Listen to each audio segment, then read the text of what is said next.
Hi there, welcome back to the season final of the Dance of Energy, brought you by Voxcor Deep Dive. I am Felix Rene and I am the human behind this AI driving journey. From writing the articles, to editing, to creating the video. This journey has taught me so much about things and everything in life, challenged me to put outside of my comfort zone, to be here in front of this camera to share with you my experience. I hope this podcast series just help you to understand, or at least to click something on you. Welcome back, everyone, to the Voxcor Deep Dive. Can you believe it? It's the season finale already of Evolving Consciousness, the Dance of Energies. Wow, yeah, time flies when you're having thought-provoking conversations, I guess. It really does. This season, we've really gotten into systemic imbalances, explored the power of balanced energy, and even started to imagine a future where harmony is the norm. And for our finale, we thought it'd be great to, bring it all together. Yeah, kind of synthesize those key insights and really paint a picture of what this dawn of harmony could look like. Exactly. Dive deep into the practical implications and, the real-world possibilities. I'm excited to explore that vision of the future, but before we get ahead of ourselves, let's rewind a bit.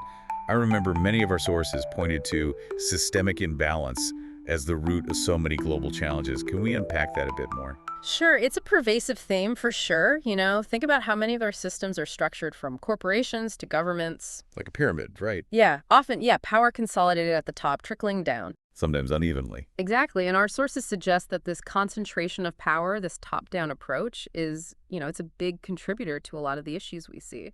Like environmental degradation, social inequality, even political polarization. Absolutely, all interconnected. So if the pyramid is the problem, what's the alternative? I remember our sources talked about a half-oval model. What does that even look like? Well, it's a shift from a hierarchy to a more circular, networked system. Okay, so more decentralized. Yeah. Think about a worker-owned cooperative. Decisions are made collectively. Profits are shared equally. So instead of a top-down approach, it's more about shared ownership and collaborative decision-making. Right. It's a pretty big shift. It sounds like it would require a very different type of leadership. Absolutely. Our sources suggest that in this dawn of harmony, true leadership isn't about dominance. It's about empowering others. Facilitating, guiding. Yeah, holding space for different perspectives, inspiring collective action. That reminds me of this idea of balancing masculine and feminine energies that we've talked about. Right. It's a potent metaphor. Not about gender, of course. No, not at all. But about embracing those assertive, decisive qualities, often associated with masculine energy. And the more intuitive, nurturing qualities often associated with feminine energy. Exactly. And the sources suggest that leaders of the future will need to be comfortable wielding both. So it's not about one being better than the other. It's about finding that sweet spot, that dynamic interplay. Precisely. Think of it like a dance, leading with clarity and compassion, action, and empathy. That's a beautiful image. That's the kind of leadership that, I believe can guide us toward a more balanced and harmonious future. Speaking of which, let's dive into this vision of the dawn of harmony. What does this utopian future actually look like in practice? Well, imagine thriving communities, bustling community gardens, locally sourced food systems, vibrant networks of mutual aid. Streets filled with art, conversation, and cooperative projects. Yes, exactly. It's like a renaissance of connection, of shared purpose. Yeah, instead of everyone being isolated in their own little bubbles, we come together to co-create a better world. And this shift, it goes beyond just communities, right? It extends into the economic sphere as well. Absolutely. Imagine businesses embracing the triple bottom line: profit, people, planet. Worker-owned cooperatives, employee-owned companies. Right, fostering a sense of shared ownership and long-term sustainability. Okay, I'm starting to get a clearer picture of this dawn of harmony. It's about redefining our values, shifting our priorities. Restructuring our systems to prioritize collaboration, well-being, and ecological balance. It's a pretty huge paradigm shift. It is, but it's important to remember that this isn't just some far-off utopia. These principles are already being put into practice, right? They are. All around the world, we're seeing it happen. I'm curious to hear some real-world examples. Where are we already seeing these principles in action? Well, there are countless examples, from small-scale community initiatives to global movements. Give us a few highlights. One that comes to mind is the Transition Town movement. These are communities all over the world that are working to build resilience in the face of climate change and economic instability. So they're not just talking about the problem. They're actually taking concrete steps Yeah. to create solutions. They are. They're establishing community gardens, developing local energy systems, creating time banks for sharing skills and resources. Wow, that's impressive. Really fostering a sense of local self-reliance and interdependence. That's a powerful example of how these principles of balance, collaboration, and sustainability can actually be put into practice. Absolutely. And there are so many other examples. I know we've talked about permaculture, regenerative agriculture. Here there are growing movements around those. It's exciting to see that these ideas aren't just theoretical, they're actually taking root and transforming communities. And it's not just in rural areas either. We're seeing them applied in urban environments as well. Oh, like what? Like the concept of urban acupuncture. Urban acupuncture. That sounds intriguing. It's about strategically intervening in urban spaces to create positive social and ecological change. So transforming vacant lots into community gardens. Yeah, adding green roofs to buildings, creating pedestrian-friendly streetscapes. Taking a more holistic approach to urban design. Exactly, considering the needs of both people and the environment. Are there any cities doing this really well? There are. Medellin, Colombia is a great example. They've implemented some really innovative interventions. Like what? They have cable cars that connect marginalized communities to the city center, green corridors along waterways, libraries and cultural centers in low-income neighborhoods. It sounds like they're really thinking outside the box. They are. And it's working. It's inspiring. It shows that we don't have to wait for some huge top-down revolution to create change. We can start right where we are. Exactly, in our own communities by embracing these principles of balance and sustainability. And as we've seen, when individuals and communities start to embody these principles, it creates a ripple effect. It does. It can influence larger systems, like we've seen with the rise of B corporations. The businesses that are certified to meet high standards of social and environmental performance. Right, accountability and transparency. It's like a virtuous cycle. The more individuals and organizations that embrace these values, the more they influence the systems around them. Exactly, and the more those systems evolve to reflect those values. And that's what this dawn of harmony is all about, a collective shift in consciousness. That ripples outwards, transforming our relationships, our communities, our institutions, and ultimately, our world. It's a beautiful vision, and it all starts with each of us. It does. It starts with the choices we make every single day. And you know what's really exciting?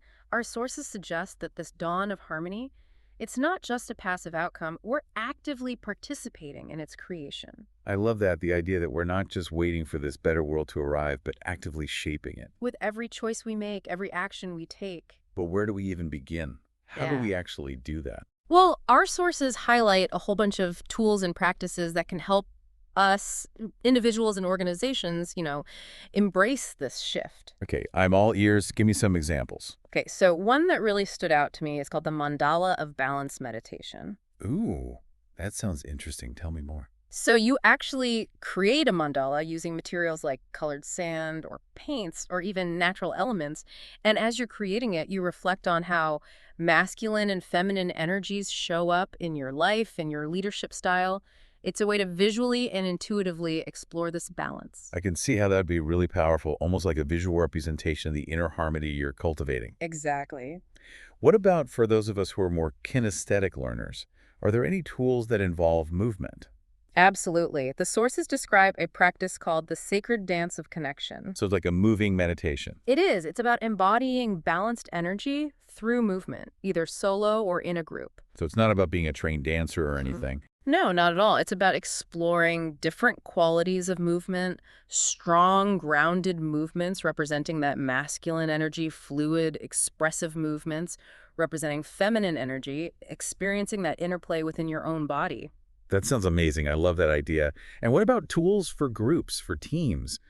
How can we start to integrate these principles into our collaborative spaces? Oh, there's some really cool suggestions for that, too. One that I found particularly interesting is the roundtable reflection. I'm sensing a theme here. Circles keep coming up. They do, right. Circles representing balance, collaboration. That makes sense.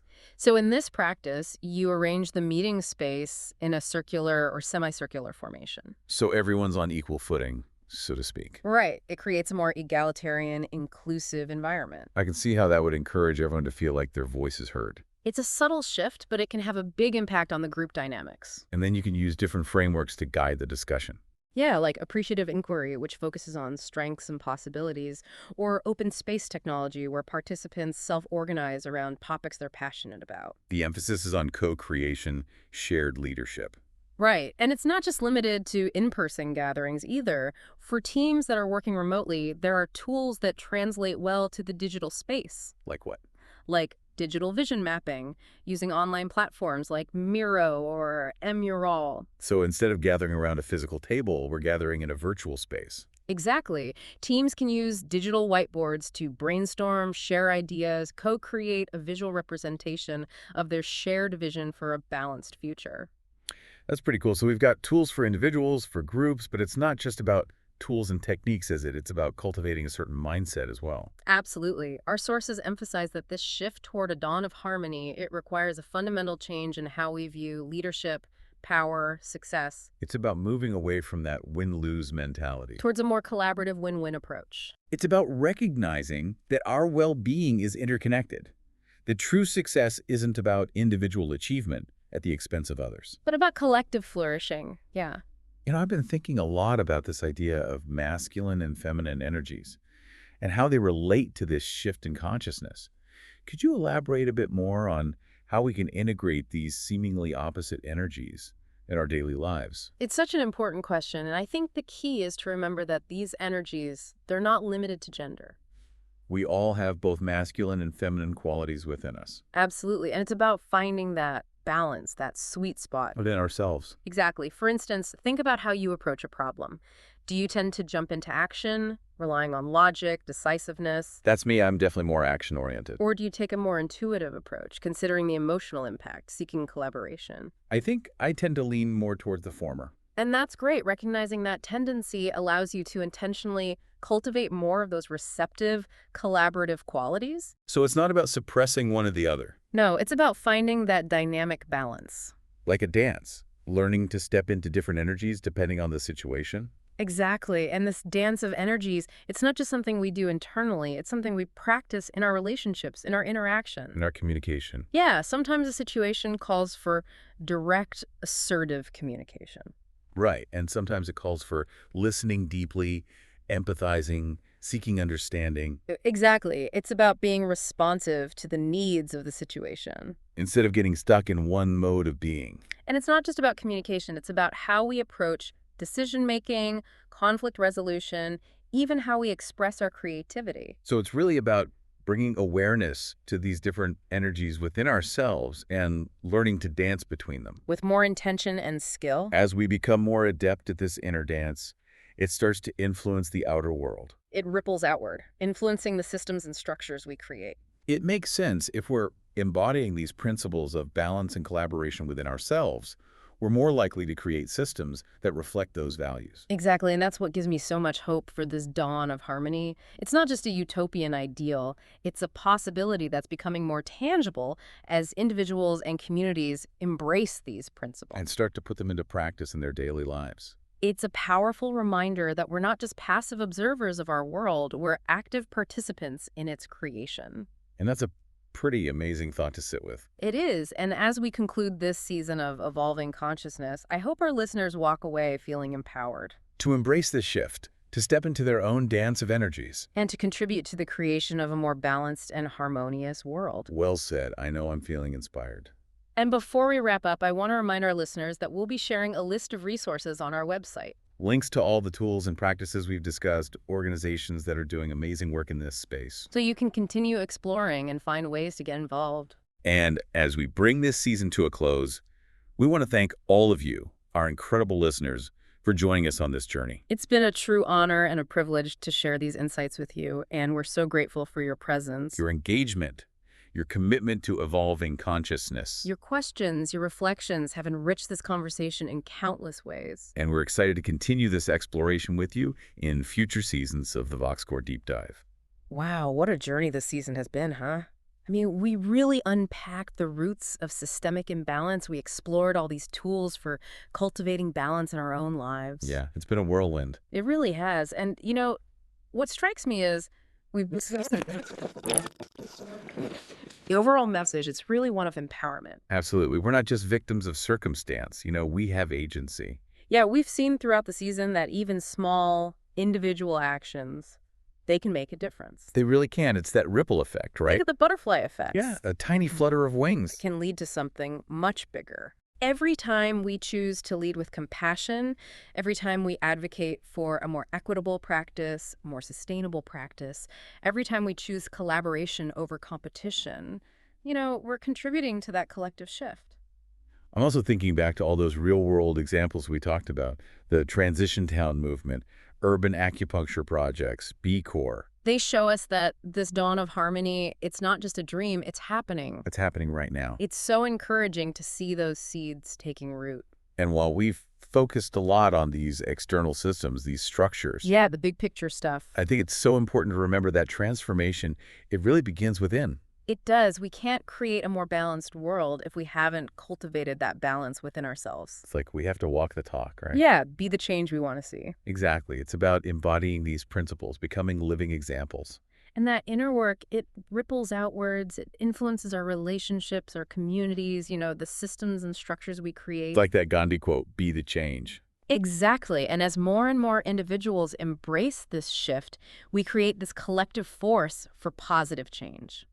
That's so powerful. And, to our listeners who might be feeling a little overwhelmed right now, I just want to say you are not alone. There are so many people out there who share this vision. Yeah, connect with them, support each other, keep those ripples of change expanding. And don't forget to check out those resources on our website. All those tools and practices we talked about, organizations that are really leading the way in creating this dawn of harmony. It's been an incredible season. We are so grateful to all of you for joining us on this journey of the Voxcor Deep Dive, Evolving Consciousness. It's been a real privilege. We're so inspired by your willingness to dive deep, to ask those tough questions, and to really embrace this whole idea of evolving consciousness. Until next season, keep exploring, keep evolving, and keep shining your light. We can't wait to see what we co-create together. Thank you for being a part of this with us. And just like that, we end season 1, The Dance of Energy. I hope you like it. I hope you found it insightful. I hope you find more tools in there. If you are interested to go deeper, don't forget to go and check the Patreon channel. Subscribe to our channel for future episodes, future seasons. So stay tuned and see you soon.